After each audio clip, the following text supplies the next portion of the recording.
En passant à un autre muscle qui constitue toujours la loge antérieure de la cuisse, qui est le tenseur du fascia lata, le TFL. Le TFL est un muscle qui prend insertion au niveau de l'épiniliaque antéro-supérieur, qui chemine vers le bas en allant se terminer sur le tubercule antérolatéral du tibia, qui est appelé tubercule de Gerty. C'est un muscle qui présente à décrire plusieurs composantes d'action, que ce soit au niveau du genou, au niveau de la hanche.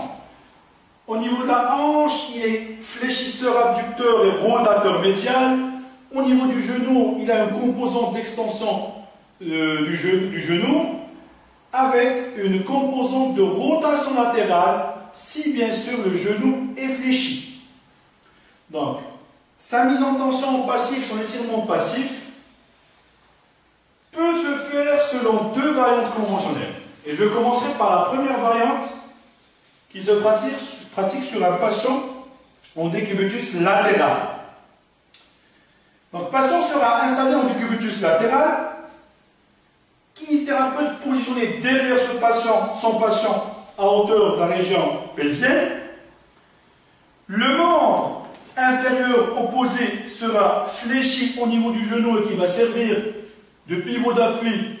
Donc, genou fléchi, pivot d'appui afin de stabiliser davantage le patient. Donc, plus on agrandit le polygone de sustentation et plus le patient sera en position de stabilité maximale. Cette position de flexion du genou de la hanche sera maintenue et fixée par le patient lui-même en venant maintenir et attraper son genou afin de fixer cette position de flexion genou et hanche.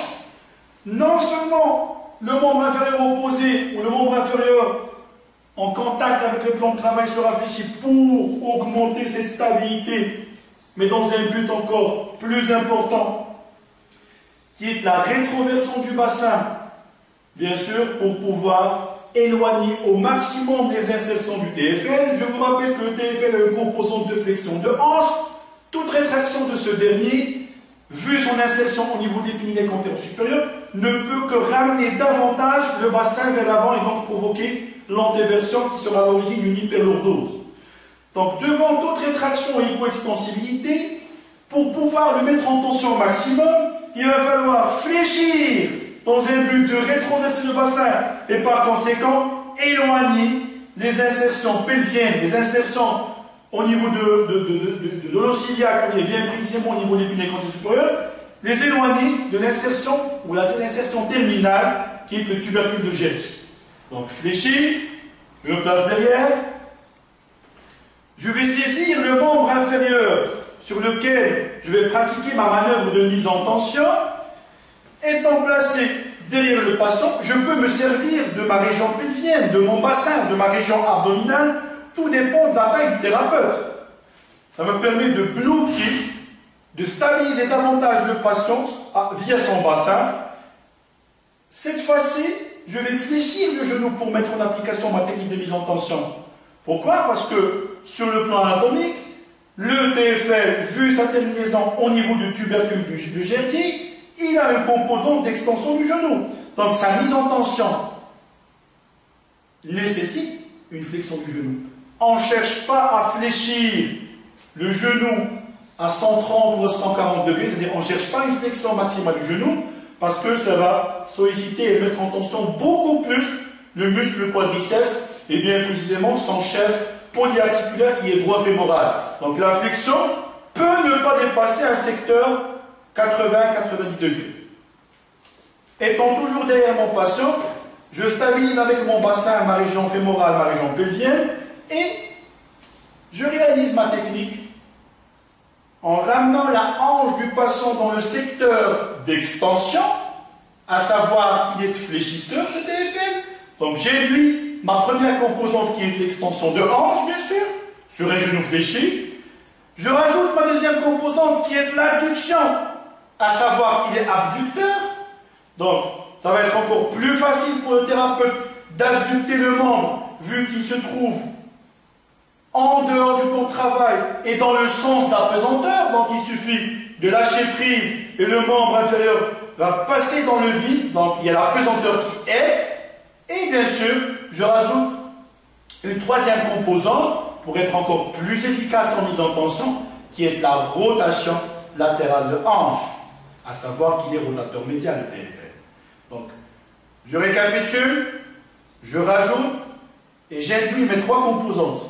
L'extension de hanche, l'adduction et la rotation latérale sur un genou fléchi. Et bien sûr, étant placé derrière, ma contreprise est là et bien sûr, la main homo-latérale, puisque je suis en train de travailler sur un membre inférieur gauche, la main homo-latérale va fixer cette position, ces trois composantes, ADD, extension et on rajoute la rotation externe de hanche sur un genou fléchi. Ça, c'était la première manœuvre, la première variante conventionnelle, bien sûr, tout en demandant aux patients d'inspirer, de prendre de l'air, inspirer profondément et démarrer le temps expiratoire pendant l'effort, c'est-à-dire pendant l'étirement. Donc, je récapitule rapidement cette technique, cette variante, pour pouvoir passer à une deuxième variante. On est toujours sur le tenseur du fascia lata, sa mise en tension, son étirement passif. Mon patient est installé en décubitus latéral. Thérapeute positionné derrière le patient. Le tenseur du fascia lata est un fléchisseur de hanche, abducteur, rotateur médial. Il a d'autres composantes au niveau du genou, qui sont l'extension et la rotation externe lorsque le genou est fléchi. J'en profite de cette installation et je demande à mon patient de fléchir au préalable son genou et sa hanche qui seront maintenus par ce dernier. L'intérêt de fléchir le genou et la hanche, ça permet d'abord d'agrandir le polygone de sustentation. Automatiquement, on va avoir plus de stabilité concernant l'installation. Deuxième objectif ou deuxième intérêt, le fait de fléchir le membre inférieur opposé, ça permet de rétroverser, de provoquer une bascule postérieure du bassin. À savoir que la rétraction du TFL, vu qu'il est fléchisseur, n'entraînera qu'en déversion. Donc, pour être efficace en étirement, pour éloigner au maximum les insertions et allonger au maximum les fibres musculaires rétractées et hypoextensives, il va falloir rétroverser le bassin et puis par la suite rajouter les autres composantes d'action qui sont l'extension, l'abduction de hanche bien sûr et la rotation externe sur un genou fléchi.